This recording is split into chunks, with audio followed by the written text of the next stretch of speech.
To be in the bunge is a pleasure because I'm also a debater in the bunge. But I wanted to say a few things before probably I sit down to listen, but I would like to listen more. The first thing is, today we are in bunge, but our comrades are in jail. Today we are in bunge, but some of our comrades are dead. So that means they could have been here today to listen to us, but they left their homes, came here to demonstrate, to protest, and they were murdered by the state.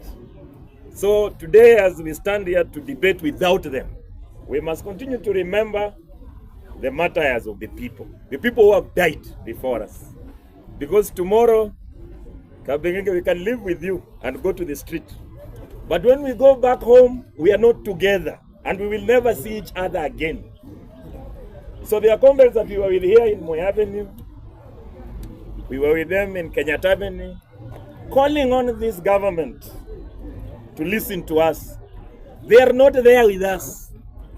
So for those comrades that are also here, we can say that even you, when you die in this process, at least we can say that we will never forget you. Viva to the martyrs, viva. Viva. Viva to Alex Masai, viva. Viva.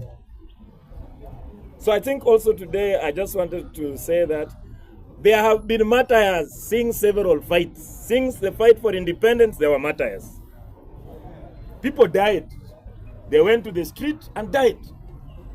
During the fight against dictator Moi, some people had died, some people were tortured, some people were exiled.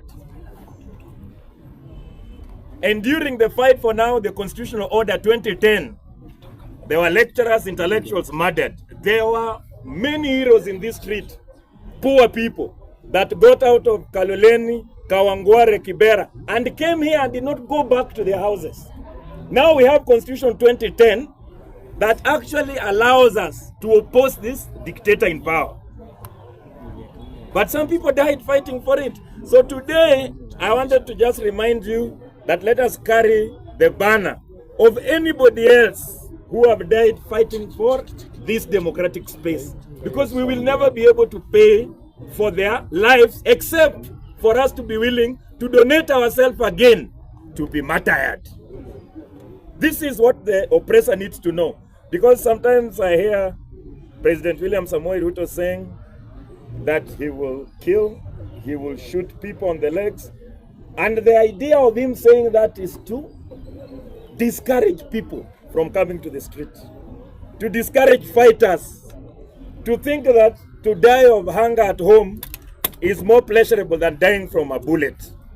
President William Samoei Ruto must know that people are coming to the street because they are already dying at home. So there will be no police brutality or abductions or repression that will actually discourage the poor, suffering majority of the Kenyan people to come to the streets. They will come to the streets. The only thing that Murkomens have to know, that when you start to kill people by bullets in the street, it will be a Mau Mau moment. The white settlers killed the innocent black African population. It took Mau Mau to go to the bush and confront the same colonial government with the arms. If this government continue to kill people in the street, it will produce a new negation in the street. The people will say, we are going to the street saying we are non-violent and you are killing us. So we are not going to the street anymore to die. So the state helps to describe how they want us to resist it. If President William Samoei Ruto wants us to resist him through peaceful means, he must abide by the Constitution. He must not kill the protesters. Then all of us must go to the street peaceful, with only armed with our phones, a Kenyan flag, and probably write, we do not want to die of hunger. But any analysis by this government to go rogue and go to the Moi era to start liquidating, exterminating, kuua watu hadharani, it will bring the most horrific effect. In fact, it will even accelerate Ruto's going home very fast. Ruto must die. So the other people that we must also Bunge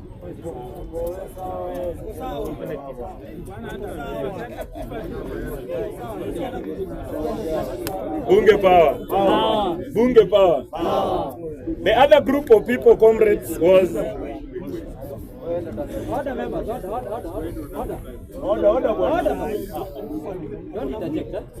so the last thing, the second thing I wanted to say is another group of people that we must also remember today. You know, when the police arrest you as a protester, they always take us to court. Once they take us to court, there is always people released to release 500 shillings or clean the police station or sweep the police post. So there is no penal code of conduct that actually the police can use to prosecute innocent, peaceful protesters.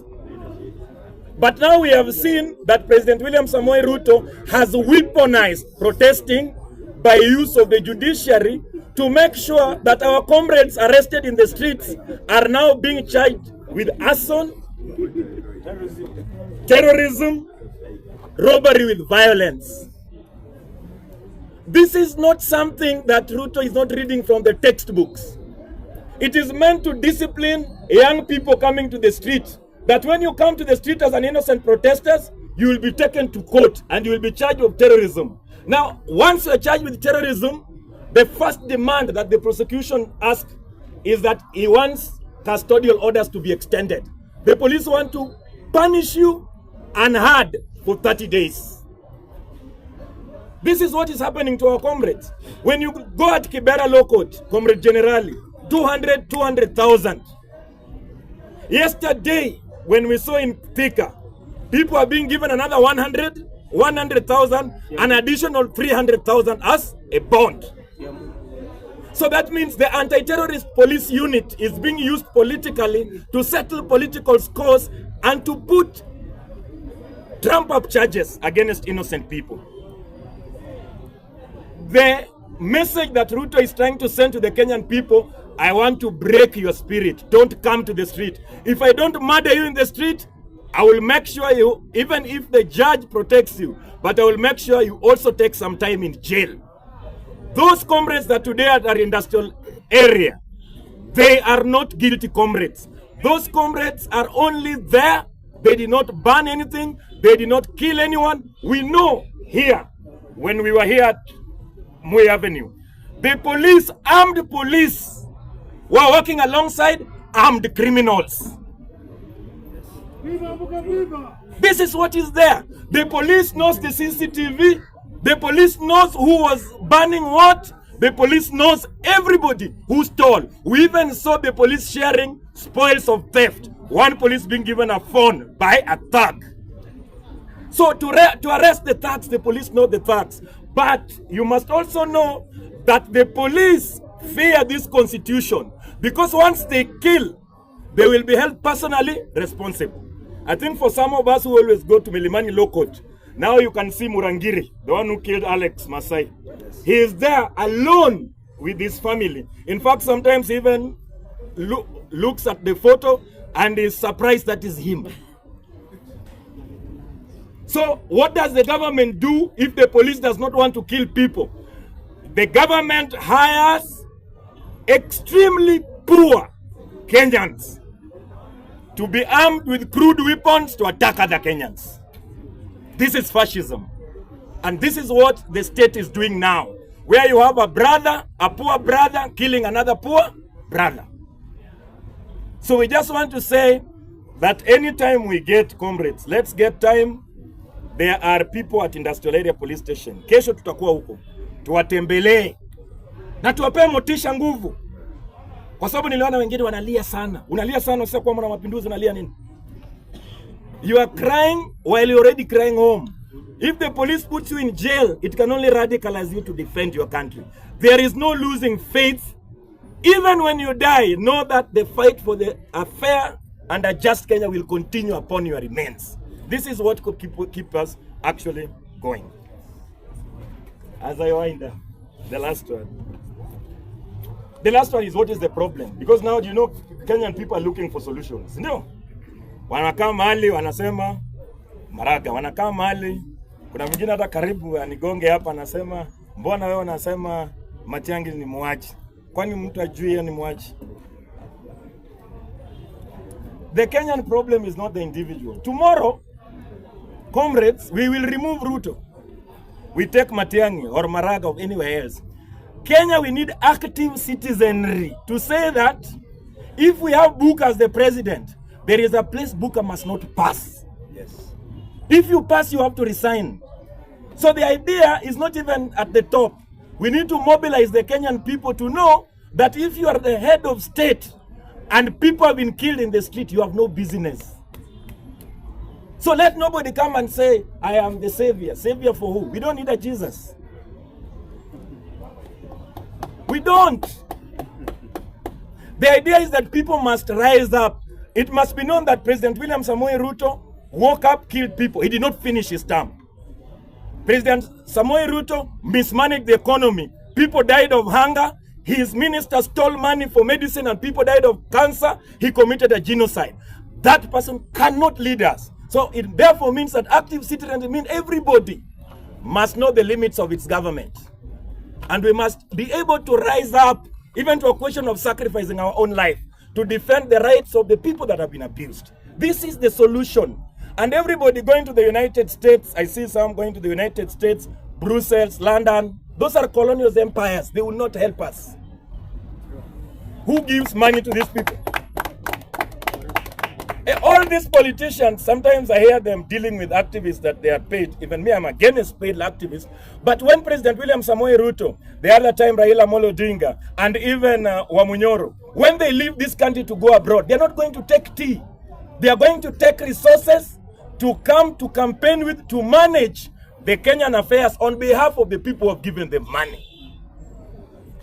So for us who are the Kenyan, we are fighting for a free, liberated, independent, sovereign Kenya. Kenya for Kenyans. Let us fight here with our petty nationalities, Luos and Kikuyus. But don't come here and tell us that now we have to fight for the interest of foreign masters. On tribalism, and very finally, there is nothing like that. Nothing like tribalism in this country. Tribalism is that our cultures have totally developed. We have Luo food, we have Kalenjin food. But the poor Kalenjin and the poor Luo, it's the same. The only thing, even if you are a Kalenjin and you are a mechanic, and you are a Luo that you are a mechanic, you don't own a car. You only repair the rich people's car. So the main contradiction is what Ruto told us. The hustler versus dynasty. The rich in these countries are mobilizing people tribally to survive in power. They are under threat. That is why every time Wamunyoro goes there, he talks about cousins. Every time Raila goes to the Luo Nyanza, he tells the Luo Nyanza people it is the first time that a Luo is managing money in this economy. That is the first time that Mbadi is paying you. All of this tribal mobilization taking place, it will only set one tribe to kill the other. Unfortunately, the people who will be killing each other, the poor people. The rich people are only doing cheers and exchanging contracts. They are doing handshakes after death on the grave of our comrades. There is no room for tribalism. If you are advancing politics of tribalism, up to you. But at the very end of it, one tribe will start killing each other after the other tribe says that the 2027 elections are rigged. Then after that, the elites from various tribes will emerge from their comforts in Corinth and shake hands and say, now let there be peace. Who will raise the dead people that have died in useless tribal wars? Thank you very much.